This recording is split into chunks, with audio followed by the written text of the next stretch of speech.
Bien qu'il soit divorcé depuis plusieurs mois déjà, l'âge de guerre ne semble pas encore enterré entre Shakira et Gérard Piqué. Invitée de Jimmy Fallon, vendredi 10 mars, la chanteuse a notamment évoqué l'année difficile qu'elle avait passée. L'année 2022 a été particulièrement éprouvante pour Shakira. Après avoir été accusée de fraude fiscale, la belle colombienne a mis fin à 12 ans de relation avec le footballeur Gérard Piqué. En juin dernier, le couple a en effet annoncé son divorce, et le moins que l'on puisse dire, si est que la séparation ne s'est pas faite dans la douceur. La chanteuse a en effet accusé l'ancien joueur du FC Barcelone de l'avoir trompé et aurait découvert son infidélité grâce à un pot de confiture.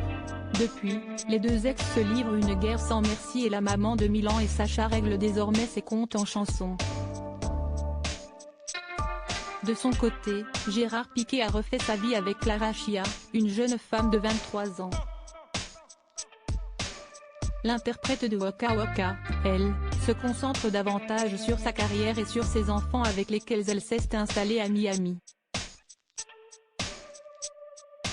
Une nouvelle vie donc pour Shakira qui se remet doucement mais sûrement des différentes épreuves qu'elle a endurées ces derniers mois.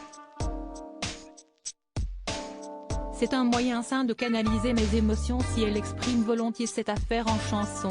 La Colombienne ne s'était pas encore exprimée publiquement sur son divorce. Invitée de l'émission de Jimmy Fallon, vendredi 10 mars, Shakira s'est laissée aller à quelques confidences sur l'année particulière qu'elle avait passée. J'ai eu une année très difficile après ma séparation, et écrire cette chanson a été très important pour moi.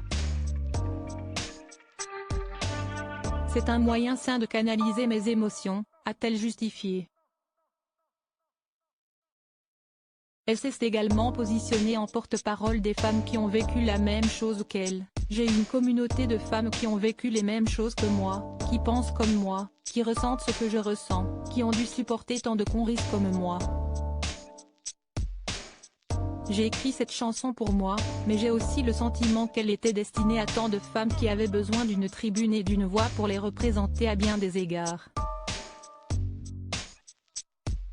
Quelque chose nous dit que toute cette histoire n'est pas encore finie.